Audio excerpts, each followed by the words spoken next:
ആ രാമലക്ഷ്മണന്മാർ സിദ്ധാശ്രമത്തിൽ വെച്ച് വിശ്വാമിത്രന്റെ യാഗരക്ഷയൊക്കെ ഗംഭീരമായി നിറവേറ്റി. അവർ ആ രാത്രി അന്ന് സിദ്ധാശ്രമത്തിൽ തന്നെ ചെലവഴിച്ചു. യാഗരക്ഷാനന്തരം അന്ന് അവിടെ തന്നെ ചെലവഴിച്ചു. പിന്നീട് നേരം പുലർന്ന് വിശ്വാമിത്ര മുനിയോട് പ്രഭാതവന്ദനെല്ലാം കഴിഞ്ഞ് വിശ്വാമിത്ര മുനിയുടെയും അവിടെ ആ ആശ്രമത്തിലുള്ള മറ്റ് മുനിശ്രേഷ്ഠന്മാരുടെയും മുമ്പിൽ വന്നു നിന്നുകൊണ്ട് ശ്രീരാമ ലക്ഷ്മണന്മാർ വീണ്ടും ചോദിച്ചു, ഞങ്ങൾ അങ്ങയുടെ ആജ്ഞയ്ക്കായി കാത്തു നിൽക്കുകയാണ്. എന്താണ് മുനി അടുത്ത ചെയ്തികൾ? ഇതാണ് ഈ വിശ്വാമിത്ര മുനി ശ്രീരാമ ലക്ഷ്മണന്മാരെ യാഗരക്ഷയ്ക്കായി സിദ്ധാശ്രമത്തിലേക്ക് കൂട്ടിക്കൊണ്ടുവന്നിട്ടില്ലായിരുന്നുവെങ്കിൽ ഒരിക്കൽ ഈ രാമകഥ തന്നെ ഒരുപക്ഷെ സംഭവിക്കുമായിരുന്നില്ല എന്നാണ് നമുക്ക് ചിന്തിക്കാൻ കഴിയുന്നത്. അങ്ങനെ ചോദ്യം കേട്ടപ്പോൾ വിശ്വാമിത്ര മുനി പറഞ്ഞു, അടുത്തൊരു ഗംഭീര കാര്യം കൂടി നമുക്ക് ചെയ്യാനുണ്ട്. എന്താണെന്നല്ലേ, ഇനിയും നമുക്ക് ഒരുപാട് കാര്യങ്ങൾ കാണാനും കേൾക്കാനും ഒക്കെ ഉണ്ട്. ഹേ ബാലന്മാരെ, അദ്ദേഹം പറഞ്ഞു, എന്താ, മിഥിലാധിപതി ജനകൻ, ഈ മിഥിലയെ ഭരിക്കുന്ന ജനക രാജാവ്, മിഥിലയെ ഭരിക്കുന്ന രാജാക്കന്മാരൊക്കെ എന്നും ജനകന്മാർ എന്നാണ്. അപ്പോൾ ജനകന്മാരിങ്ങനെ മാറി മാറി വരും, പക്ഷെ അവരുടെ സ്ഥാനപ്പേര് ജനകൻ എന്നാണ്. അപ്പോൾ അക്കാലത്ത് ത്രേതായുഗത്തിലെ മിഥിലാധിപതിയായിരിക്കുന്ന ജനകൻ ഗംഭീരമായൊരു യാഗം നടത്തുന്നുണ്ട്. ആ യാഗത്തിന് ഞങ്ങൾക്ക് ഇൻവൈറ്റേഷൻ കിട്ടിയിട്ടുണ്ട്. ഞങ്ങളുടെ ആശ്രമത്തിലേക്കും ഇൻവൈറ്റേഷൻ കിട്ടിയിട്ടുണ്ട്, ക്ഷണം കിട്ടിയിട്ടുണ്ട്. ഞങ്ങളും ഇവിടുത്തെ മുനിമാരുമെല്ലാം അങ്ങോട്ട് യാത്ര ആവുകയാണ്. ഇവിടേക്ക് മിഥിലാധിപതിയുടെ അടുത്തേക്ക്, കൊട്ടാരത്തിലേക്ക് ഞങ്ങൾ യാഗത്തിൽ പങ്കെടുക്കാനായി പോവുകയാണ്. ഇനി ആ യാഗത്തിൽ ഒരു പ്രത്യേകതയുണ്ട്. എന്താണ്? അവിടെ ജനക മഹാരാജാവ് കുറേ കാലങ്ങളായിട്ട് ദേവന്മാരുടെ കയ്യിൽ നിന്ന് ലഭിച്ച ഒരു വില്ല്, അതിശ്രേഷ്ഠമായതും ദിവ്യമായതുമായ ഒരു വില്ല് അദ്ദേഹം ദിവസം തോറും പൂജിച്ച് വരുന്നുണ്ട്. ആ വില്ല് കണ്ടാൽ തന്നെ അതീവ ശ്രേഷ്ഠമാണ്. അപ്പോൾ കുട്ടികളെ, നമുക്ക് ജനകൻ്റെ കൊട്ടാരത്തിൽ പോയി ആ അതിശ്രേഷ്ഠമായ വില്ലൊന്ന് കാണാം, നമസ്കരിക്കാം, അല്ലേ? നല്ല കാര്യമാണ്. അപ്പോൾ നല്ല കാര്യം ചെയ്യാൻ പോകുമ്പോൾ എപ്പോഴും നമ്മൾ മക്കളെ കൂട്ടിക്കൊണ്ടു പോകുമല്ലോ. അപ്പോൾ വിശ്വാമിത്ര മുനി പറഞ്ഞു, ഞങ്ങൾ അങ്ങോട്ട് പോവുകയാണ്. ഏതായാലും നിങ്ങളെ കാട്ടിൽ ഇട്ടേച്ച് പോകാൻ പറ്റില്ലല്ലോ, കൊട്ടാരത്തിന് കൊണ്ട് നിങ്ങൾ ഞങ്ങളുടെ കൂടെ വരിക, നമുക്ക് ആ ഗംഭീരമായ കാഴ്ചയ്ക്കൊന്ന് കാണാം. ഇനി ആ വില്ലിന് ചില പ്രത്യേകതയൊക്കെ ഉണ്ട്. അത് നിരവധി പേർ അത് ഞാണേറ്റാൻ ശ്രമിച്ചതാണ്.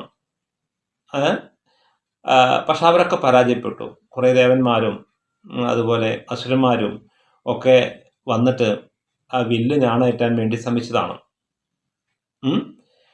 അപ്പോൾ അങ്ങനെയുള്ള ആ വില്ല് നമുക്കൊന്ന് ദർശിക്കാം, പോവല്ലേ നമുക്ക് എന്ന് വിശ്വാമിത്ര മുനി അവരോട് ചോദിക്കുകയുണ്ടായി.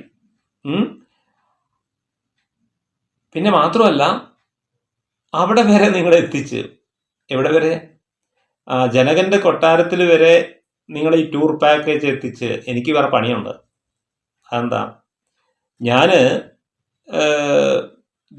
അങ്ങ് ഹിമാലയ പർവ്വതത്തിലേക്ക് പോവുകയാണ് എൻ്റെ ബാക്കി കാര്യങ്ങൾ ചെയ്യാൻ. ഞാൻ താപസ ശ്രേഷ്ഠനാണല്ലോ, എനിക്ക് എൻ്റേതായ കാര്യം നോക്കണമല്ലോ.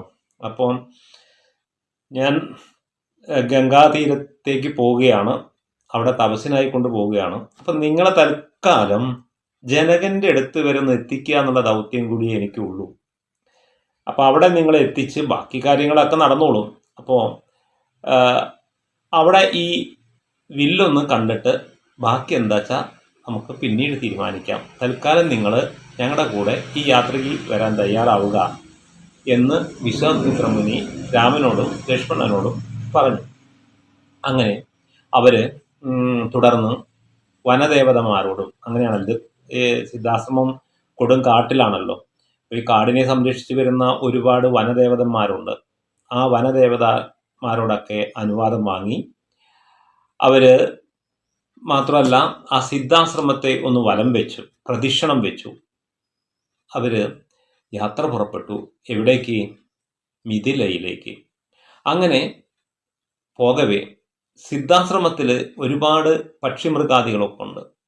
ഈ പക്ഷിമൃഗാദികളൊക്കെ ഇവരുടെ കൂടെ അകമ്പടിയായി വന്നു എന്നാണ് പറയുന്നത്. പക്ഷെ കുറച്ചങ്ങ് ചെന്നിട്ട് വിശ്വാമിത്ര മുനി അവരെയൊക്കെ തിരിച്ചയച്ചു. നിങ്ങളുടെയൊക്കെ വാസസ്ഥലം അവിടെ തന്നെയാണ്, സിദ്ധാശ്രമത്തിലാണ്. അങ്ങനെ നിങ്ങളൊക്കെ ഗോ ബാക്ക്, തിരിച്ചു പോകാൻ വേണ്ടി പക്ഷിമൃഗാദികളോട് കൽപ്പിക്കുകയും ഇവർ അങ്ങനെ യാത്ര വീണ്ടും കാട്ടിലൂടെയാണ് പോകുന്നത്. അങ്ങനെ യാത്ര ചെയ്ത് അവർ സോണ നദീ തീരത്ത് വൈകുന്നേരമായപ്പോഴേക്ക് എത്തി. അതായത് സന്ധ്യാസമയമായത് അവിടെ എത്തി. ഇപ്പോൾ സന്ധ്യാസമയമാകുമ്പോൾ നമ്മളെ മാതിരിയൊന്നും അല്ലല്ലോ. അവർക്ക് എന്തുണ്ട്, അഗ്നിഹോത്രാദി ക്രിയകളൊക്കെ ചെയ്യാം, സന്ധ്യാവന്ദനമൊക്കെ ചെയ്യണമല്ലോ. അങ്ങനെ അവർ അന്ന് സോണ നദിയുടെ തീരത്ത് നല്ലൊരു സ്ഥലമൊക്കെ തിരഞ്ഞെടുത്തു.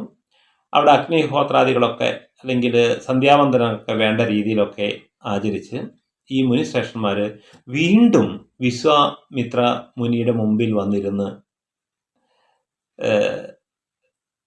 എന്തൊക്കെയോ ശ്രവിക്കാൻ തയ്യാറായി വീണ്ടിരിക്കുകയാണ്.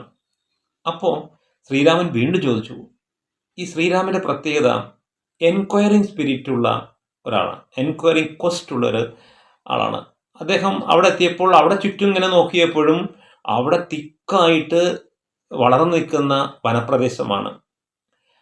അപ്പോൾ അല്ലയോ മുനി, ഈ വനപ്രദേശത്തിൻ്റെ പ്രത്യേകത എന്താണ്? What is speciality about this forest? ഈ ഫോറസ്റ്റിനെ കുറിച്ച് എന്തോ ഒരു പ്രത്യേകത ഉണ്ടല്ലോ, എന്താണ് ഈ വനപ്രദേശത്തിൻ്റെ പ്രത്യേകത? പണ്ട് സിദ്ധാശ്രമത്തെക്കുറിച്ചും ചോദിച്ചതാണ്. അങ്ങനെ ആ വനപ്രദേശത്തിൻ്റെ പ്രത്യേകതയെക്കുറിച്ച് പറയുമ്പോൾ നമ്മുടെ വിശ്വാമിത്ര മുനി തൻ്റെ തന്നെ പൂർവ്വചരിത്രത്തിലേക്ക് കടക്കുകയാണ്. തൻ്റെ സ്വന്തം വംശത്തെക്കുറിച്ച് പറഞ്ഞു കൊടുക്കാൻ വേണ്ടി ആരംഭിക്കുന്നതോടുകൂടി ഈ സർഗം, അതായത് 31ാമത്തെ സർഗം ഉപസംഹരിക്കുകയാണ്. ഓക്കെ, അടുത്ത സർഗമായി വീണ്ടും കാണാം. ഒരിക്കൽ കൂടി പറയട്ടെ, ഈ വാൽമീകീയ രാമായണം നിങ്ങൾ കേൾക്കുന്നവർ കഴിയുന്നത്ര അടുത്ത ആൾക്കാർക്ക് ഷെയർ ചെയ്യുമെന്നും എന്നൊരു അഭ്യർത്ഥനയോടെ നിർത്തുന്നു.